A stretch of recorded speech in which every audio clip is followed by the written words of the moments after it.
We've got a chef in the kitchen who has a taste for the finer things in life. He wants a new car and a new house, but his spending habits, let's just say the recipe is missing some key ingredients. Let's see if this budget can stand the heat. Welcome back to another Millennial Real Life Budget Review episode, and thank you to today's sponsor, Monarch Money. Monarch Money is a personal finance app that lets you create a budget, track your financial growth, and collaborate with partners all on one secure, super customizable platform. Basically, Monarch says, let me cook, but with money. But more on that in just a minute. Let's hop into today's review. All right, so I asked, what do you do for work? They say, I am a chef for a large hotel. What is your annual salary? $59,000. And I asked, where do you live? He said, State College, Pennsylvania. I asked, what is the biggest thing you struggle with financially? He said, the biggest thing I struggle with is staying on track of my goals. I find it hard to stay motivated without splurging on big ticket items. I tend to get bored. Tell me in the comments, have you ever gotten bored and then you were like spending money? You just were like, all right, let's go ahead and see here. I want to do Amazon. No. Like to know it. Maybe. I know. H&M. And then you're just spending money just because you're bored. Guilty. I asked them, what are your top 2 to 3 financial goals you want to accomplish? They said, I want to put a down payment on a house in the next 2 years. That's super fast. 2, I would like to start funding my retirement accounts. And 3, I would like to finish my car fund of $22,000. They have 0 debt and $4,000 currently set aside in an emergency fund. Now, let's get some background from this chef, because they say, currently I live with my sister and she plans on moving out next year. So I would like to be able to afford my current living space without her. On top of my normal job, I also make cheesecakes and other desserts on the side, which brings in about $100 per month. My current role has me working a lot of overtime, and because of that, my income varies wildly month to month. Also, I do not own a car. I get to work by bus, so I currently do not have to pay for gas. All right, so now that we have the background, let's hop inside this chef's budget and see what's cooking. Okay, this is what we have. Very plain and simple. Here we are. We've got the rent of $712.50, about $230 on groceries, all of the utilities. Wow. Oh. Hello, fun items. We have fun items of $1,650. So we're spending a lot of stuff on the fun. And then we've got our bus pass and the down payment goal of, and putting aside $700 monthly towards down payment. We're bringing in about $3,600 a month. And what's interesting about your budget, it's just very simple, which I really like, but we want it to reflect your financial goals. I actually don't see your car goal contributions in here at all. So what are we thinking about that? And I can see how boredom and things like that are getting in the way of like fun money stuff. So we've got, oh, let's take a look here. We've got a lot of different things. OF, what is OF of 1325? Must be a trip of some sort, and then we've got all of our other little subscriptions and things like that. So, okay, I want to start with my recommendations for you, and let's start with just general money motivation, and because I think a lot of us can resonate with this idea of like, we have these financial goals and we want to save for them, but it also feels like it's going to take forever to reach those goals. This chef says that he gets bored with his financial goals eventually, which is why I think something like Monarch Money could help him stay accountable. For the price of 2 coffee cups per month, Monarch Money can help you track account balances, all your transactions and investments in one place. I especially like the spending report because it shows you historically your spending trends over time, which then can help you pivot to better serve your financial goals. So I'm going to show you some ways that you can mix Monarch, get it, with your money situation with my recommendations. If you want to check out Monarch Money for yourself, the DFM fam can get 50% off their subscription by heading over to monarchmoney.com/debtfreemillennials and using code DEBTFREE at checkout, or you can head to the link in the description box below. All right, so the first thing is I want your budget to still factor in the fun. You need to still keep spending on, Barnes and Noble, I think is what I saw, all of your subscriptions, all of the things that you really like and enjoy doing.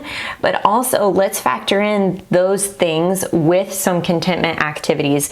Contentment activities come from things that reflect your core values that also are fun and free for you to do. So I'm sure that involves maybe some cooking and baking, maybe learning a new cooking skill or technique. Hell, you could probably find that here right on YouTube and try to figure out some new ways that you can do that. Or maybe it's just like, you're like, no, cooking is work now. And maybe you just really enjoy gaming or reading a book or hiking. I definitely want you to include some contentment activities on a weekly basis to help you stay active and keep you away from that boredom, where boredom tends to result in some spending on things that don't reflect your financial goals. And when we're factoring fun into the budget, there's a real simple way to do that. Now, I've been a category budgeter for a long time. Category budgeting means basically every fun expense that you have in your budget has its own separate line item. Concert tickets, restaurants, clothing, shopping, whatever. It's all inside of your budget as its own separate line item. But what's really cool about Monarch is they have this thing called flex budgeting, where it keeps your spending more high level and flexible. It's less clutter, and like your chefly duties, keeps everything clean. Another thing that you can do in Monarch is you can create reports using accounts where you typically spend from and see your spending from this year. So I think this type of reporting, because it's like laser fast inside of Monarch, can help you get some insight on how you can pivot and then see, okay, like, whoa, I actually was spending a lot on just random nights out, when in all reality I wanted to move that money towards my financial goals. And so that's why I think doing a report like that could really help just give you some more awareness and more data to help you make informed decisions. Okay, let's move into the down payment goal, because when we were chatting back and forth in email, he said, my down payment goal is $32,000 all in, but he's unsure of what the total expenses would be when it comes to buying a house and really starting home ownership. So my plan for you was to create a goal of about $1,000 per month towards the down payment goal, because in 2 years you would have about $24,000. Also, one other thing that I wanted to mention inside of your budget is when your sister moves out and you want to try to live in this place, in this rental by yourself, right now $1,500 in rent represents close to 42% of your take home, which is way too high. And I looked up State College, Pennsylvania on Google, and it's not a high cost of living city, okay? Like, we just don't need to be paying that percentage of your take home in rent. Something a little bit more realistic, would be kind of on the higher end, would be about $1,200 in rent. And I did look this up on Zillow, and there were places that were about $1,200 in rent. So I think $1,500 just feels too tight, especially with all the financial goals that you have. So my recommendation when it comes to the down payment goal and just overall expenses factoring in your income would be to move to a place that has a $1,200 rent, and that would represent about 33% of your take-home budget. So if I go over here, I made a little mock budget of new rent plus factoring in a car plus factoring in down payment. Here's what I came up with.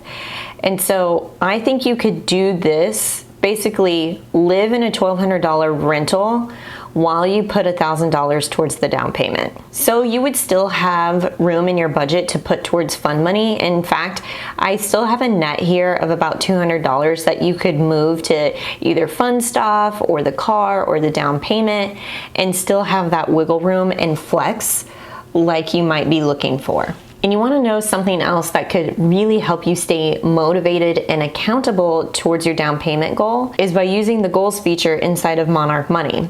So Monarch Money lets you set up these different custom goals for different things like an emergency fund, vacation, a down payment for a new house. And what's cool is you can link transactions to that goal so that you can see what the activity is inside of the month for you achieving that particular goal. And I think that kind of insight could be really motivating to you. I also just looked this up on Zillow because I was kind of curious about where you were at and what kind of things were available. So I put for sale on Zillow with a down payment of about $25,000. And I mean, you'd have to have a pretty good credit score. Hopefully that's the case. And then we can kind of take a look at what little cutie little cottages and things that you can purchase and then fix up, and then that should give you a really good idea of what that monthly payment would look like. So home prices in your area that I think would work best for you and would not send you into a panic attack would be around $130,000 to $150,000. So this would get your mortgage to around $1,000 per month, inclusive of property taxes and insurance. Now, you mentioned you were unsure of what all the total expenses were when it comes to maybe purchasing the home. And so I wanted to share with you some of those things that you could look out for. First, you'll want to pay for a home inspector, and depending on your area, that could go anywhere between $500 to $1,000 on the high end. Plus, you'll want to factor in an appraisal fee from your mortgage lender. Ours personally was $575, and that's non-refundable. And if you're working with a realtor, expect to pay at least 3% in realtor fees.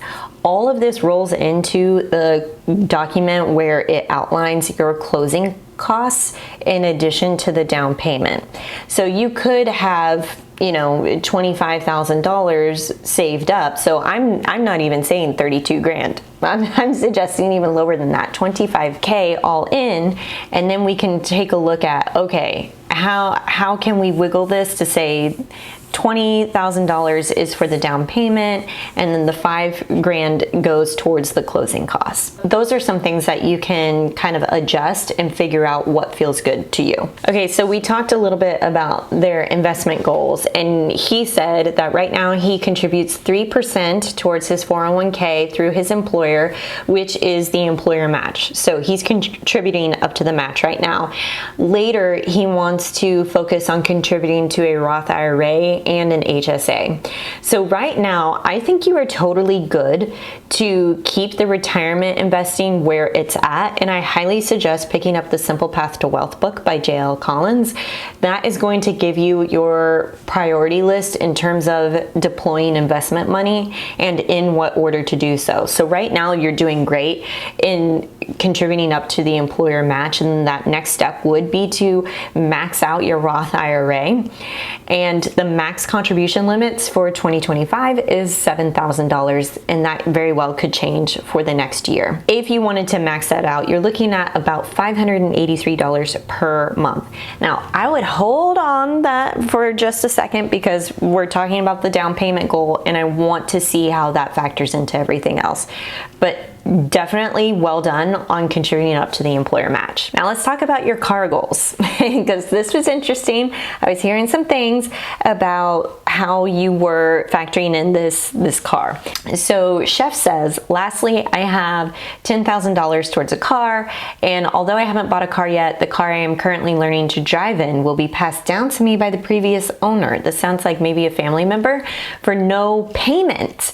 Also not sure if this is relevant or not, but it's a 2012 Subaru Legacy with 170,000 miles on it, and the insurance per month is $84. So I think you totally could get away with driving the Subaru for another 3 years easily, provided that you stay on top of the maintenance. So that is where I factored in car expenses and gas and car insurance into kind of this new mock budget is what I'm calling it.